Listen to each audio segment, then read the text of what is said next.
In this video, I want to go over how you can find more money every single month to put towards a financial goal. This is for someone who thinks that they're living paycheck to paycheck. Maybe you have a lower income. This works with any salary, any skill set. So let's just jump right into it. For more context, my name's Chris. I have been an accountant for 10 years and I help people with their personal finances. And I'm talking to a bunch of people every single day. And the one thing that I'm noticing is that people that have never done the personal finance thing before, they just don't think that their life will change and that it's just always going to be the struggle and this is how their life is and there's no way out of it. Okay, so I want to start off with this video by telling you that that's just not true at all. In order to reach any financial goal, we need to start tracking. If I came to you and I said, I need to lose 20 pounds, right? A lot of people might have that goal. It's a good goal. But if I also say, I have never stepped on a scale, I don't plan on stepping on a scale, but I do know that I have a problem and I need to lose 20 pounds. You got to know where you're starting from to know where your end is, right? So too many people see things online about these, people making $1 million or like these like buzzy like amounts like, oh, I make $100,000 in salary. I have $1 million in net worth. And they just feel jealous and they want those things too. And they don't think that they can get them because they don't know how to get them or that they think that it's even possible for them. But yeah, the first thing you need to do is track. You need to track your finances, whether that's knowing how much money is in your bank account, knowing how much debt you have and how quickly you could pay it off to avoid X dollars in interest. Track your net worth. Maybe you have some longer term financial goals and you want to keep tracking your net worth every month and see the progress that you're making. Whatever the thing is that you want to do, you got to start tracking it. Similar to the weight example. If I think I need to lose 20 pounds, I better start tracking it. And quite honestly, the more frequently that I track it, the better off I would be. So sticking with this weight loss example, right? If I wanted to lose 20 pounds and I started tracking my weight every day, and I stepped on a scale every day, you better believe that the actions I take during the day the scale is in the back of my mind, right? Because I would want the next day's number to ideally be better or the same or whatever, right? We don't want to go backwards. So if it's in the back of my mind, oh, I weigh this much today, I'm going to be very focused on making decisions that impact the tracking of the next days, right? So the scale on the next day. And it's the same thing with your personal finances. Once you start tracking, it completely changes your mindset because you're like, wow, I am now more mindful. I see the power of this and I'm now more mindful of the decisions that I make during the day, during the week, during the month, during the year that impact not only my financial goals, but my life goals. It's truly a game changer. So in most cases, for most financial goals, the first thing that you would need to track is your finances overall, which is creating a budget. Now, I know when I say budget, people, they get all cringy because they think that budget means that they immediately need to be more restrictive with their spending, with their finances, with their lifestyle, and it's not always the case. Now, of course, the less you spend on other stuff,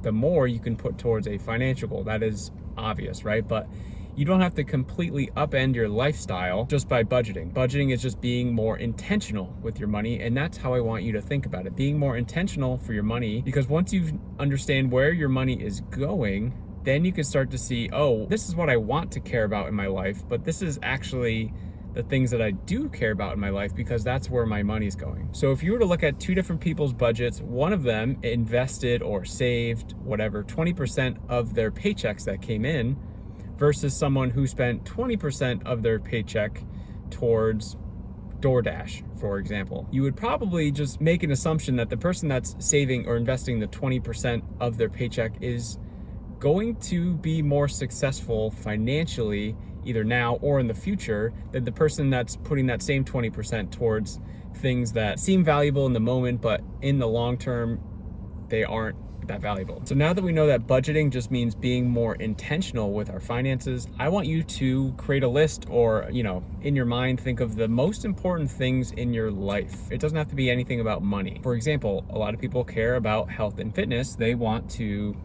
stay alive longer. They want to be in better shape, whether it's for themselves or for their families, whatever. But so a good way to sort of become more intentional with your finances is, again, we have to track. But before we start the budgeting process, here's a good tactic that I want you to start doing. So if you've never budgeted before, I want you to look at all of your variable expenses that you need to live on and track them for the prior 3 months, okay? So variable expenses are things that you need to live on that the expense of that item changes every single month. So think groceries, gas, utilities, okay? All of those things are very important in your life. You need food, you need to, go to and from work, you need to have your lights on, right? So how this would work is like this. I'm recording this video in September. So you would want to look at June, July, and August, and then write out all the different types of variable expenses you can think of. So things like your mortgage or your rent, that's not going to really be changing month over month. It's more the things that you spend money on currently, and the value or the expense of that category changes every single month. And the powerful thing for this is you're going to add up June, July, August, you're going to see your average. And then from there, you'll have a pretty good view of where your money's going. And then from there, you can tell yourself or ask yourself, is where my money is going, is that a priority for me in my life right now or no? And if the answer is yes, then great, keep doing that. But if the answer is no, then it's like, okay, so this is eye-opening. Maybe I need to be putting my money in a different spot. So there's that side of it. Or you could look at categories that you obviously need to live on. So think like groceries, right? And you have an average, let's say it's $550, but you're like, you know what? I almost exclusively shop at Whole Foods. And would my life change significantly if I shopped at the discount grocery store or, the step up from the grocery store? So it'd be slightly cheaper. My lifestyle wouldn't really change that much. Maybe I can still go to Whole Foods to get the one or two specialty things that I really like, but the other stores don't have, and that's fine. And you're like, realistically, I think just by going to a different grocery store, I could save $50 a month, right? And it's important to have the why behind you're doing it, because it's easy just to be like, oh yeah, I think I can just probably save less at the grocery store. I'll just buy less things. But without having an action plan of how you're going to do it, it means nothing. Anyone can just say a number. So that's how I want you to think of this, right? Okay, I can spend less money on groceries by going to the cheaper grocery store. Now, the other way around this is, you know what? I'm spending money on a gym membership, and the cost fluctuates sometimes because sometimes I do a class or two, sometimes I buy a smoothie at the front desk, whatever the thing is, right? But you know what? After looking at it, I'm only really putting like $30 or $40 a month towards this fitness thing, and it's just such a priority for me. And I've actually been thinking that I need to be taking more classes. I want to be doing like a class a week, or I want to do this thing more often. And you're like, you know what? I need to increase my budget of this health and fitness thing. And say I'm spending $30 or $40, I probably need to double it, because like that's an important goal for me, and that's where I want to be. And so it doesn't always have to be look at all your expenses, find ways to cut. It could be look at all your expenses and be like, wow, I don't care enough about this. My money is telling me I don't care enough about this, and that's important to me. So that's another way to look at it. But the power behind all of this is once you do this for all your categories, you'll have your new budget amount.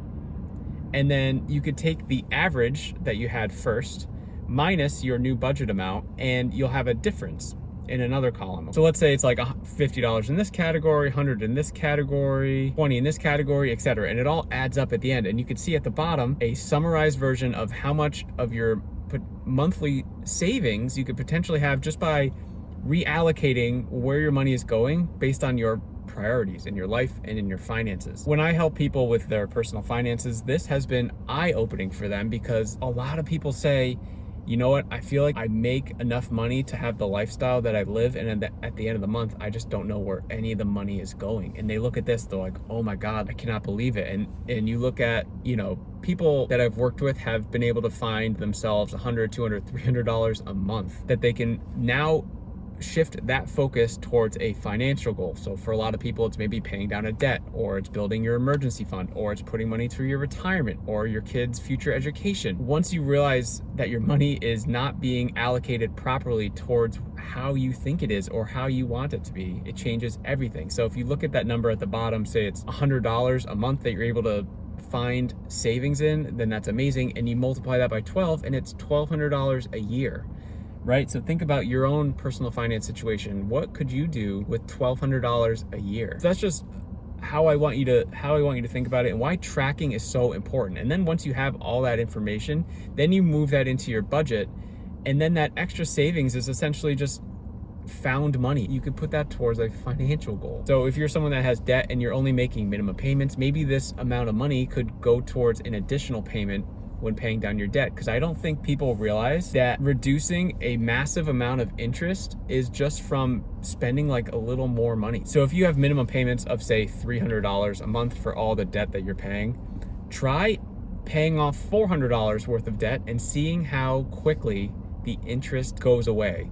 It could be cut in half sometimes. Your debt-free date, you could save 5 years just by an extra $100, because interest is the killer with the debt. When people say, I have $30,000 of debt, guess what? You probably have closer to $40,000 worth of debt, because they're not considering the interest that's impacting this as well. So you have 30, but really you have 40, and now it's taking you 10 years to pay this off because you're just doing like the bare minimum for payments. And by the way, everything that I've talked about in this video so far is actually within the budget template that I've created for free just for you guys. It's down in the description of this video. It also includes a debt payment calculator, emergency fund calculator, and a net worth tracker. So if you're interested, go check it out. It's completely free.